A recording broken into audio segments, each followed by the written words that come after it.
Setting up a presence in India does not need to be expensive. You can spend as much money as you want to. But you can also establish a full-time presence in India with an office, with a very, very good salesperson or business development person for £80,000 or less. We didn't do detailed market research. You know, India is a complex market, and most of the people that run into trouble are those that didn't do their homework up front. It's very advisable to do your homework, to speak to people like the Chambers, like BDO, like ourselves, like HSBC. Get as much knowledge as you can about the market prior to going. But when you get there, really get to understand what is going on at the street level. What is the reputation of your distributor? Who else are they selling? We see lots of cases where distribution agreements are taken on by companies in India purely to block that company from coming into the market via another route. Very easy for us to spot that. It's very difficult for you to spot that when you're meeting someone for the first or second or third time. And the only way to enter the market is via a JV partner. The German Chambers of Commerce, who our Trade Minister, Lord Green, has decided that we're going to replicate a similar approach to the Indian market to, has stated, the German Chamber of Commerce has stated that no German company should enter into a JV in India. Full stop. The German Trade Commission said no German company should enter into a JV, full stop. Now, it's unlike our Chambers of Commerce or our government to say something quite as inflammatory as that, I would suggest. But their point is that they've seen so many companies enter into a JV that have not necessarily worked. Whenever I talk to people about going into joint ventures, I talk to them about what is it that you're specifically looking for from that joint venture partner. Usually it's people who have arrived, they land off the plane, 9-hour flight, it's a monsoon, it's hot and heavy weather, and you found someone that can just take care of all of your India matters, and I can quite understand that. But often within those JVs, it's the people that count. And look at other ways of securing your own future in the market. Now a JV, I'm not as single-minded as the Germans, but I think there are ways of you looking at going into JVs where you've got your own interest protected. So a number of our clients, for example, have entered into JVs and put one of their own people or persons within country managing that JV, but every morning that person wakes up, the breakfast on their family table is paid for by your company, therefore there's great loyalty to you, and you have a much clearer idea of what's going on. I believe if you haven't already gotten your packs, you will have this presentation sent to you after the event, so I will not labour on all of the points, but if you're keen on going into India, or if you're already there and some of these things are resonating with you, please take time to go through it. But there are pros and cons of entering the Indian market directly, indirectly, and there are other ways. Setting up a company in India, an illegal entity, BDO will tell you, is very straightforward if you approach them, and indeed it can be. But that involves quite a lot of ongoing complexity and time and effort back at base here in Scotland to manage that business. Just the compliance aspects, the service tax filings, holding board meetings every quarter, consolidation of numbers. One of the questions that we ask our clients is, do you need to set that company up right now? What is the purpose of setting that legal entity up? Is there a way that you can develop the market before you set that company up? If not, fine, set the company up. But how are you going to manage that? And we'll talk about some of the challenges around that later on in the presentation. You've got acquisition of a local company, that's always a good opportunity. There's any acquisition, managing the top staff, making sure that you've got protection over the people that really know the business is really important. India's a very hierarchical society, and what you'll find is the top people that you're dealing with in a partnership or in a family-run businesses know the business backwards. You drop down below that, and it's not necessarily the focus or the attention. Look at your long-term interests, and look at the type of people that you're going into the market with and what value that they bring to you. We've talked about distribution channels a lot. One of the services that we're now providing for our clients is a local stocking and logistics and distribution facility, because a lot of our clients have said, look, we get really great interest from our Indian client base, but It's across the country, and we've ended up sending stock to Delhi, stock to Calcutta, stock to Bangalore, 3 different distributors. One's got a sale order, the other distributor won't sell it to them because they want to keep that stock there. The stock is all tied up, we haven't been paid for it. So one of the things that we're doing now is bringing stock into the country, consolidating it for businesses who are selling into the Indian market, and then redistribute it overnight for you so that the stock is still yours, the payment terms are not extended, and you don't have an issue of supply when the orders come in. One of the mistakes that companies make is they hire a consultant to work from home who represents them. Ourselves and BDO are both dealing with a number of cases where the Indian government has gone after companies that are doing that. That creates a permanent establishment risk for you in the country. And it's something that can land you a fairly unwelcome tax bill in due course. And so these little things need to be considered. We were with a fairly significant, large company earlier this week that seems to have advisors coming out of their ears, and we were talking to them about their India strategy, and they've been distributing there for years. They've built up a critical mass. They said, right, now we're going in direct. They carried on the distribution channel. In 2 weeks' time, their legal entity will be formed. So I said to them, okay, well, what about your the service, local service tax, and what about your taxes on all the stuff that you're shipping in from the UK? I said, well, what do you mean? I said, well, as soon as you establish a local legal entity, you can't just ship product in from overseas, promote it through your Indian business, and not pay the tax in India. If they carried on too long down that line, they're likely to get an unwelcome surprise in time. And the alternatives, we offer a very attractive program called Launchpad, which is where we help companies come in a very low-cost, efficient way. We identify experts in our clients' field. We house them in our offices across the country. We manage their payroll, their expenses, their insurance. We report monthly into you about their progress. You manage them. They're people from your industry. But it enables you to hit the ground running without all of the complexities of setting up a business. As soon as you started to have revenue coming through, as soon as the market justifies it, then absolutely move on to a legal entity and onwards from there. Here are some points about the thought process. And whichever model you approach, just make sure that you've addressed some of these. We've talked a lot about the routes to market. We've talked about the fact that meeting the first person is not necessarily the person that is your long-term best option. I'm not saying it isn't, but it's worth considering. And have I done my homework on the local market? Most people come to me and say, well, we figured out that there are 250 million people consuming our product. If we take 1% of the market and discount our price by 10%, this is what we're going to get out of India. And that's their business plan. And I look at it and I say, well, what right have you to get 1% of the market, and how have you justified that 10% discount or 15% discount will make a difference? Really understand the products that you're selling. We have a client from Leeds who sells rice cookers to the Chinese, amazingly enough. And this gentleman did some market research through us. As part of that market research, he said, I'm coming over to India and I want to spend 2 days with you.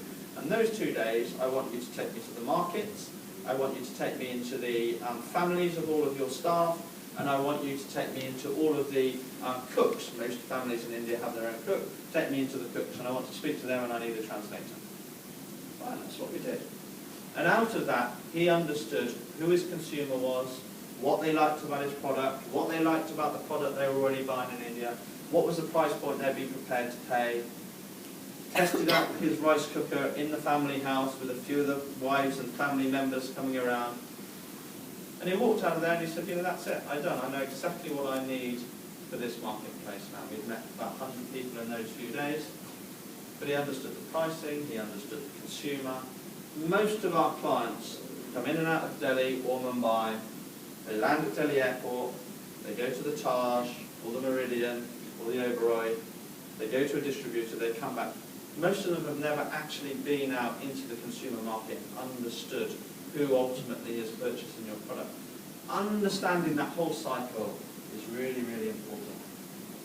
Where do I start and how do I cover the whole country? There are certain guidelines. If you're in auto, there is great business in Pune, in Chennai, Noida, northwest of Delhi. There are certain biotech markets, certain ICT markets. But choosing the right location is important. We had one of our first customers 5 years ago who manufacture plastic ball bearings.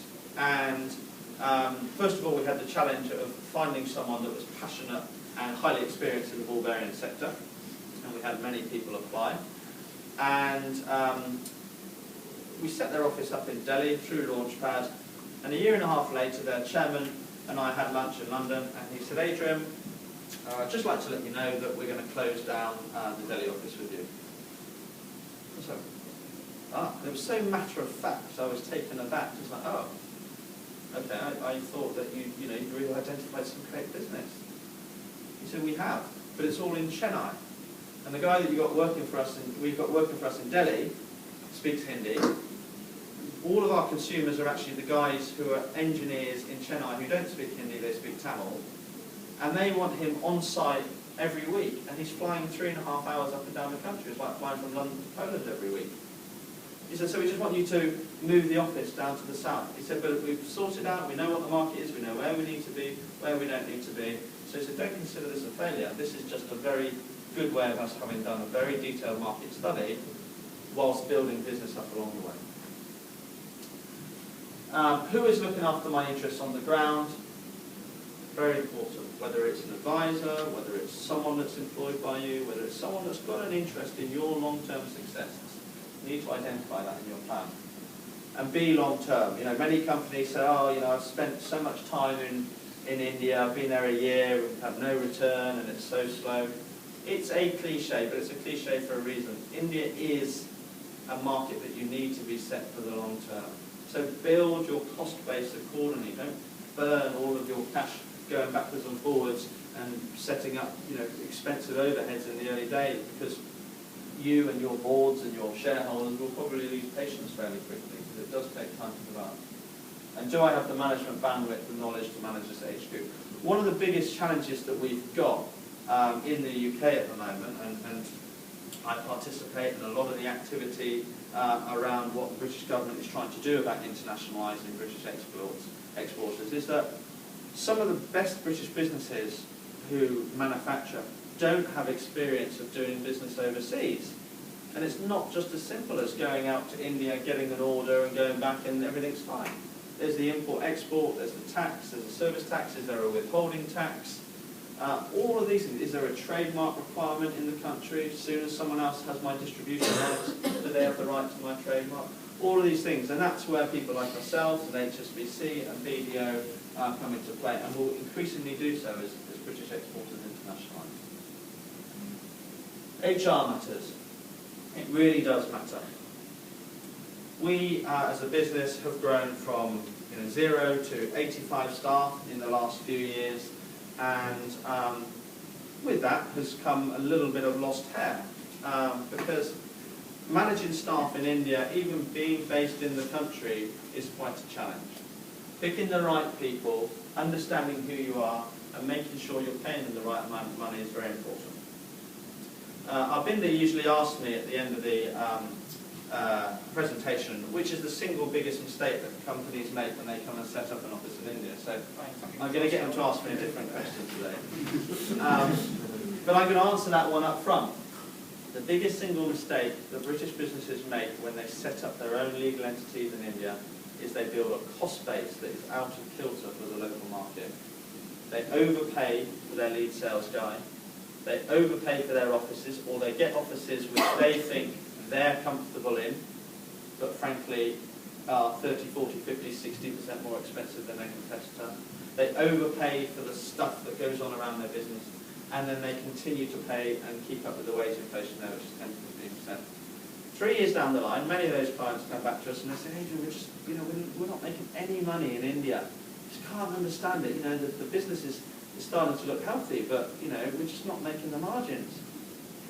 And I say, well, just send me your P&L, let me have a look at it. I look at it and I go straight to the costs. And 99.99% of the time, they have built a cost base that is 30 or 40% at least above what their nearest competitor is dealing with in the country. So it's impossible, highly unlikely that they're ever going to compete on margins.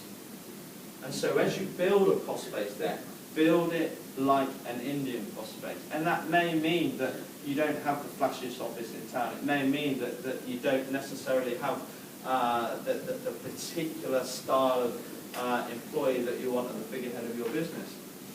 But look at who you're competing against. Indian businessmen are very, very canny with their staff. And they certainly won't be paying the same amount of money that you will be paying. And they certainly won't have the offices that you're expecting to have. Identifying people who have got the right cultural fit for your business is key. Keith speaks a lot on the cultural aspect of doing business in India, and maybe we'll raise a couple of questions for Keith to address afterwards. But there are specific differences in India that we should all be aware of. A lot of people just take culture as a little bit of a kind of side issue. But I can tell you, running my own business in India, it is absolutely critical and core to the success of your business and the ongoing efficiency. And many, many businesses we see think that their businesses are running okay, but within those businesses there are many challenges going on. And I'm just going to raise a couple of personal case studies from my own business. So Vidya is, or was, my secretary for a couple of years. Fantastic girl, made my life simple, got me on planes, got me off planes, made me turn up on time to all my meetings, which I would never do on my own. And the last 2 or 3 months of the year, she was a little bit off colour and distracted. And I sat with her and I said, Vidya, what's wrong? She said, well, Adrian, I've been meaning to tell you for some time, but I'm resigning as of 31st of December because I'm getting married. And I said, well, that's great news. Fantastic, that's great. She said, well, that's great, but I'm being sent to Hyderabad to marry a man that I've never met, and I know no one in Hyderabad, and I'm going to be living with their family, and that's my daily life over. Now there's a girl that's building a successful career in our business. She's got great opportunities, she's very bright, and overnight her life changes. And that, for me, having been in India for 20 years, was still something quite serious to consider. Govind, we hired him from one of our university clients a few years ago, and the university wanted to offer him a 150% increase in his salary from his previous company. And we said, look, you don't need to do that, just temper it down a little bit, maybe you should offer him a 100% increase, and I'm sure he'll be happy. And he was. So he came on the day that the university had to cut off their final budgets and get the whole thing signed, sealed, contract put in front of him, and he said, oh, Adrian, I can't sign this contract. And I said, go Vince, everything we agreed. He said, no, it's not. He said, the job title is not the job title that I thought I was going to get. And I said, well, okay, we'll sort that out once you're on board. I'm sure the university is not going to be that fussed about it. And he said, no, I can't take this job with that job title, so you have to go back to the university now and get that re-agreed and reprint this, and then I'll sign it. So I said, well, what job title did you want? He said, well, it says I'm business development manager. I want to be country manager. And I, well, look, I'll just edit it and we'll scrape it away. He said, no, we've got to do it. So wait for the university in the UK to wake up and get on the phone, and they're like, okay, this is not really a good start, but give him whatever title he wants. Took it back, and they said, but there's one condition, Adrian. We want to know why he's asking for that change, because it just seems ridiculous for someone to have this negotiation when we were given such a big pay rise. So I said, Govind, the university have said, fine, but can you just explain why? He said, well, looked at me like I was an idiot. He said, of course. He said, this year I'm getting married, and with the job title that you've given me, there's no way I'm going to get the woman that I want to marry. And he looked at me in all seriousness, and that is a reality in India. And so one has to consider that these things from afar, even someone like me that's been there for 20 years, find those things difficult to fathom on a day-to-day basis, and they crop up. Barrett, one of my other great employees, recently said to me, Adrian, tomorrow I'm going to take 4 days off. Okay, it's kind of coming up to end of year, busy time. Could do with you managing, what we need to manage. I said, any particular reason? He said, yes. No, my father and mother have told me that I need to go on a religious pilgrimage with them. I'm like, okay. It's not ideal for me, so I know, but I don't have a choice. Now, these things I manage, and luckily I have a very good kind of HR backup team that deal with these things on a day-to-day basis, but as a Westerner, when you're dealing with these things from 6,500 miles away, they are quite a challenge. And something that came up 2 weeks ago, which I'm very embarrassed about, but I'm happy to share, because my business, even though I've been in India for 20 years, is expanding. We're employing about 5 people a month, every month. And last couple of weeks ago, I decided I'm going to have a look at one of the contracts. Our Chief Operating Officer, a British guy that we brought in, does a great job. I thought, let me have a look at what kind of terms our staff are getting these days. Fine, salaries, are they in line with kind of local firms like us? Yeah, relatively, fine. So I just walked back into the HR office and I said, guys, you got the holidays wrong. It says 38 days holiday. And they said, yeah, Adrian, that's the statutory minimum these days. Like, 38 days? That's like half the skiing season.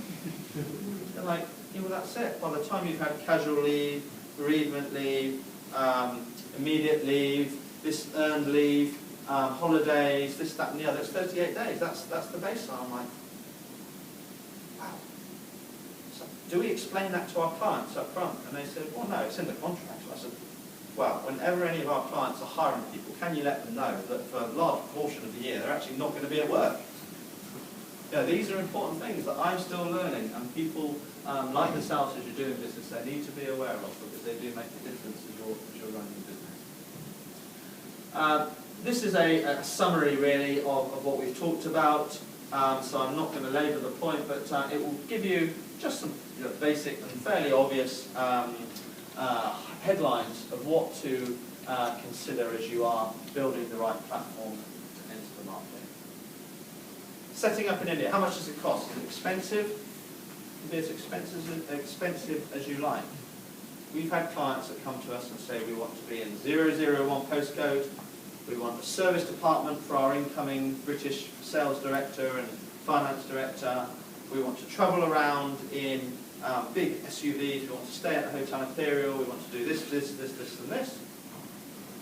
Fine, spend as much money as you like. If you're making that kind of money, happy days. It doesn't need to be like that, and my advice is it shouldn't be like that, because you'll always need a little bit in reserve to keep the India business development story going. Establishing a full-time presence in India, and we've done it for many, many companies. The vast majority of those companies have established a presence in India for between 60 and 90,000 pounds for a whole year. On average, about 80,000 pounds. And that includes hiring a really good business development person or a country manager, giving them a car, getting an office, having someone manage them, payroll expenses, health insurance, marketing, travel. If you're coming into the Indian market and you want to set up, that's something that we would suggest that you budget for as a minimum. Sure, as you build up additional people and resources and so on, there are various economies of scales, but that's something that you should take as a fairly acceptable figure. I get asked a lot about salaries. We do a lot of work actually on salary benchmarking, particularly after these seminars. People come to me and say, I hired someone in Mumbai a year ago, and just give us a realistic view of what your salary should be. Fine, it's really important. Salary inflation is at 10 to 15%. I've got some great performers in my business this year. They're looking at 15% pay rise. There's no way I can go back to my clients and say, guys, I'm adding 15% to your bill this year. Most of them are looking for a reduction in the West because of the pressures that they're under. And that's likely to be the same with your clients. You're not likely to be able to add 15% to your cost base. So look at how else you can address that. So hiring at the right level to start with, building up a track record of job title progression is an important way of keeping the cost down. But you can hire good people on the ground for country managers for 20 to 40,000 pounds a year, depending on the size of the business, depending on the sector. Technical resources, admin resources, And registering a local legal company and running it for a year. People should consider that, because we get lots of people that set up companies from day one. They don't use them and they burn quite a lot of cash in the process. Or they set up companies and they're overpaying. We've seen people get landed with some very large bills. Lots of legal work seems to be done in the UK to set up a company in India. I'm never quite sure why. Undertake detailed business market research. There are a number of opportunities. A lot of you will know UKTI, who offer an owner service, which is very good as a kind of initial step into the market. Sounds like the chambers have got some great work that they're doing up here with companies. It's also worth talking about. The type of research that we do leads on from that, or forms a part of that, where we're really going to the nub of the market and getting those consumers, whether they're distributors, whether they're end users, and actually bringing those opportunities on a plate. So the time that you arrive to follow up on that market research, you're not there to meet people who've not necessarily really understood your business proposition. They're there to talk about buying your products or distributing your products. Serviced offices are available. Real estate in India is very, very expensive in some areas. Centre of Mumbai, centre of Delhi.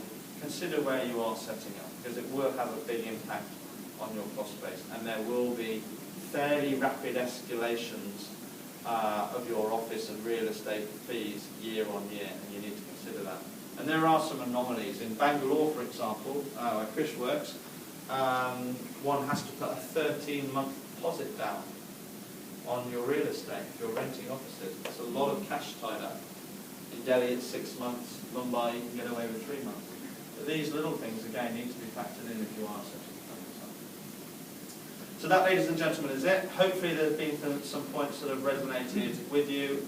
We're very happy to have an open Q&A session. Thank you very much for